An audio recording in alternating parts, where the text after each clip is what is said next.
नमस्कार, रिपब्लिक भारत देख रहे हैं आप। मेरा नाम है महिमा। इस बुलेटिन में अनामिका पांडे और पुनीता भी मेरे साथ रहेंगे, लेकिन सबसे पहले बात करेंगे सिद्दीकी मर्डर केस से जुड़ी हुई। देखिए, कल एक बड़ी खबर सामने आती है कि बाबा सिद्दीकी जब अपने ऑफिस से बाहर निकलते हैं, उसके बाद 3 शार्प शूटर्स पहुंचते हैं और ताबड़तोड़ गोलियां उन पर बरसाते हैं और उसके बाद उनकी मौत हो जाती है। इससे जुड़ी हुई बड़ी खबर आपको बता रहे, बाबा सिद्दीकी मर्डर केस से जुड़ी हुई बड़ी खबर आपकी टीवी स्क्रीन पर। और आपको जानकारी दे दें कि मुंबई पुलिस ने तीसरे शूटर की पहचान कर ली है। जी हां, आरोपी नंबर 1, 2 और 3 इस वक्त आपकी टीवी स्क्रीन पर है। तस्वीर आप देख लीजिए। कुर्ला में 25 दिन से शूटर रह रहे थे। सूत्र बता रहा है कि तीसरे शूटर की पहचान हो चुकी है। तस्वीर आपको दिखा रहे, तीसरा शूटर 2 अब तक गिरफ्तार हुए। मुंबई पुलिस की 15 टीम्स इस पूरे मामले को लेकर जांच कर रही है, छापेमारी कर रही। 3 राज्यों में मुंबई पुलिस की छापेमारी लगातार जारी। उत्तर प्रदेश से भी खबर सामने आई कि एक आरोपी बाहर से, हरियाणा से भी। और हमारे सहयोगी अलग अलग जगहों से इस वक्त हमारे साथ जुड़े हैं। क्राइम ब्रांच के दफ्तर से हमारे साथ इस वक्त जतिन जुड़ रहे हैं। इसके अलावा उस जगह से जहां पर गोली मारी गई बाबा सिद्दीकी को, वहां से प्रगति इस वक्त हमारे साथ जुड़ी हुई है। जतिन का रुख कर लेते हैं। जतिन, अभी क्या और अपडेट मिल पा रहा है, क्योंकि ये जानकारी मिल रही है। अजित पवार क्या करे, पहले सुनते फिर आते हैं आपके पास। मजबूतीनं त्या कालपासून तिथं उभे आहेत. पीएमला फक्त पीएम करता वेळ लागला म्हणून थोडा आता जवळपास इतका उशीर झालेला आहे. परंतु आता मी डीनशी पण बोललो. डीननी पण सांगितलं दादा अर्ध्या तासामध्ये आता आम्ही तुम्हाला पीएम करून देतो. हिंदी में थोड़ा संक्षिप्त बता दीजिए कि आज क्या कल जो घटना हुई बम्बई में, वो हमें तो बिल्कुल विश्वास नहीं हो रहा है कि ये घटना हुई है। लेकिन हमारा एक नेता बाबा सिद्दीकी, ये बहुत सालों से पॉलिटिक्स में काम कर रहे हैं। यहाँ बम्बई में उन्होंने कॉरपोरेटर के नाते भी शुरू में काम किया 10 साल, और उसके बाद कांग्रेस के एक एमएलए के नाते भी उन्होंने 99, 2004, 2009 ऐसे 3 टर्म वो चुनाव जीत के आए। बहुत अच्छा असेंबली में भी उनका काम था, मैंने खुद देखा। मिनिस्ट्री में भी वो थे, मिनिस्ट्री में भी उनका काम बहुत अच्छा होता था। जो भी उनका डिपार्टमेंट है, उनके डिपार्टमेंट का पूरा स्टडी करके लोगों को कैसी मदद हो सके इसके बारे में वो ज़्यादा ध्यान देते थे। और कल जो घटना हुई है, वो घटना आज तक हमें विश्वास नहीं हो रहा है कि ऐसा कुछ हुआ है। लेकिन पुलिस डिपार्टमेंट ने तुरंत उसके बारे में जानकारी शुरू की है। 2 लोगों को उनके हाथ में लगे हैं, 2 लोग, और भी कुछ लोग हैं।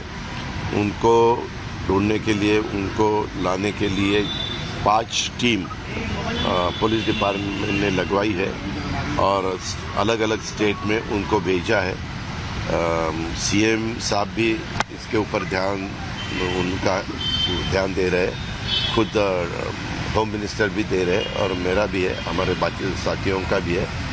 और जल्द से जल्द पता चलेगा कि एग्जैक्ट ये सब करने का कारण क्या है, किसने ये सब सुपारी दी, किसने ये सब किया। इसके बारे में तुरंत नहीं, लेकिन 1-2 दिन में ही पता चलेगा, ऐसा मुझे विश्वास है।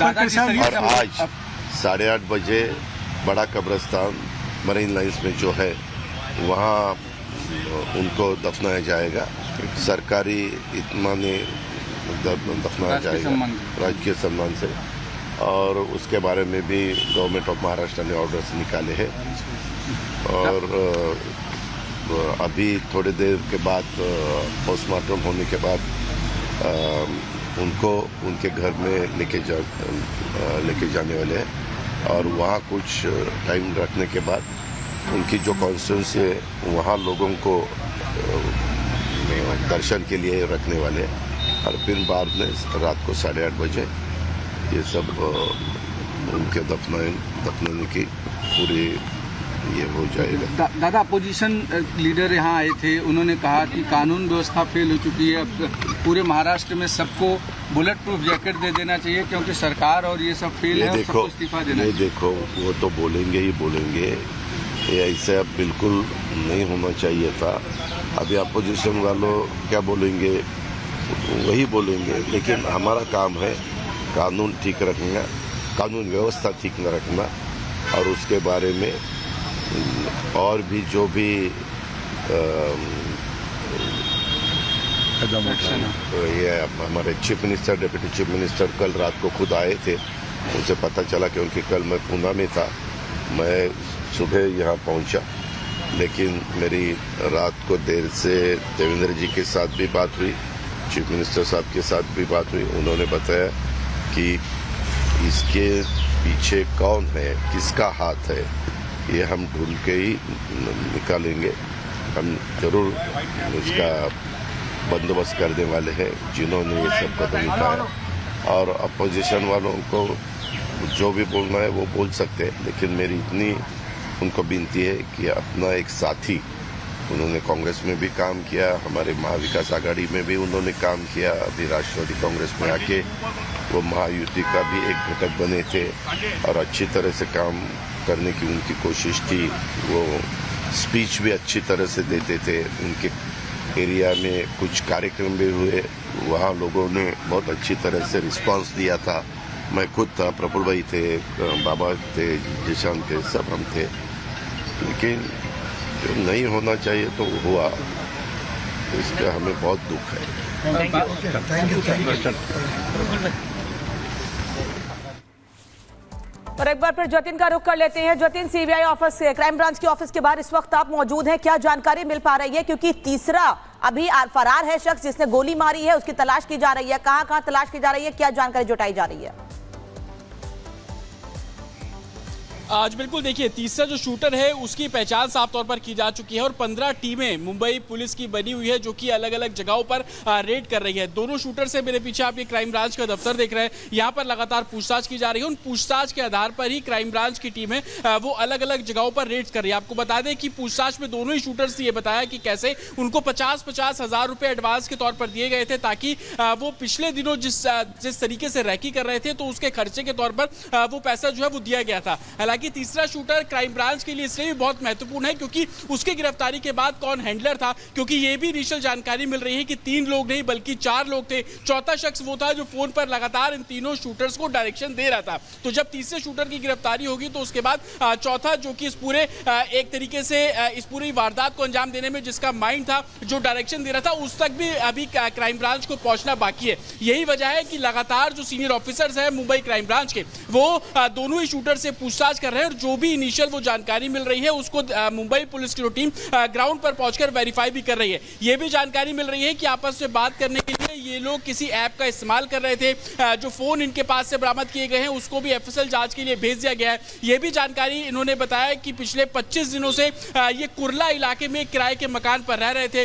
तो मुंबई क्राइम ब्रांच की टीम भी वहां पर पहुंची है, उस घर की तलाशी जो है वो ली जा रही है ताकि जो सबूत है उसको पूरे तरीके से जुटाया जा सके। क्योंकि जिस तरीके से लगातार खुलासे हो रहे, कल 9:30 बजे इंसिडेंट हुआ, उसके बाद गिरफ्तारी की गई और गिरफ्तारी के बाद ही लगातार क्राइम ब्रांच को जब ये मामला सौंप दिया गया था तो पूछताछ का दौर बिल्कुल देखिए, कई सवाल हैं जतिन, और इन्हीं तक पहुंचने के लिए जांच एजेंसियां जो हैं वो पूरी तरीके से अभी तैयारियां भी कर रही हैं। साथ ही साथ यही कोशिश भी जारी है कि जल्द से जल्द सच्चाई तक पहुंचा जाए। ठीक है, बने रहिए। इसी बीच बड़ी खबर सामने आ रही है, इसका रुख कर लेते हैं। जेल में अब लॉरेंस बिश्नोई से पूछताछ संभव है। इस सूत्रों के हवाले से जानकारी सामने आ रही है। हत्यारों का लॉरेंस से कनेक्शन की आशंका, और साबरमती जेल में अभी लॉरेंस बिश्नोई जो है वो बंद है, उससे पूछताछ हो सकती है। ये बड़ी जानकारी निकलकर सामने आ रही है। प्रगति हमारे साथ बनी हुई है बाबा सिद्दीकी के घर के बाहर।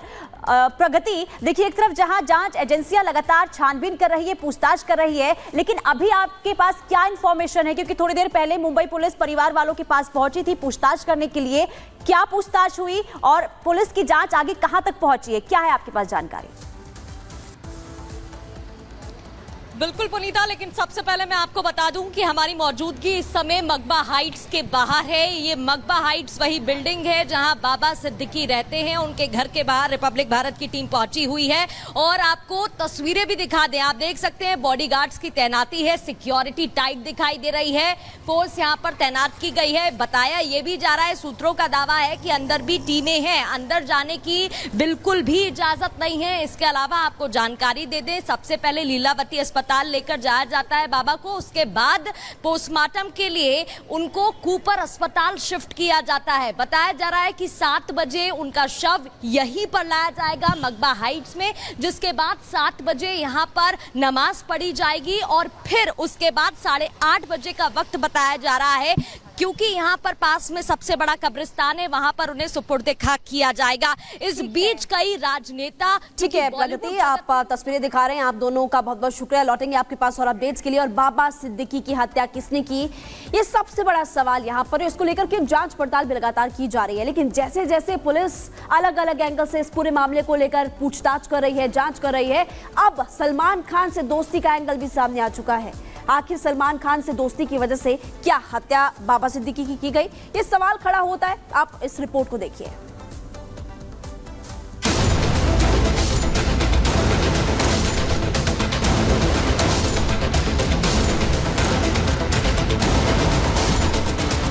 एनसीपी नेता बाबा सिद्दीकी की मौत से माया नगरी मुंबई दहल उठी है।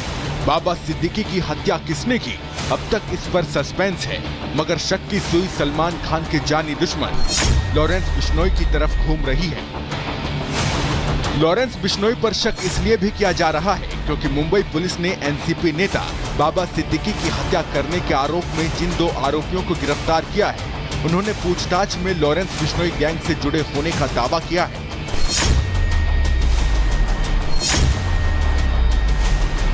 पुलिस सूत्रों के मुताबिक दोनों आरोपी करनैल सिंह और धर्मराज कश्यप ने पुलिस को बताया है कि वो 25 से 30 दिनों से बाबा सिद्दीकी की रेकी कर रहे थे।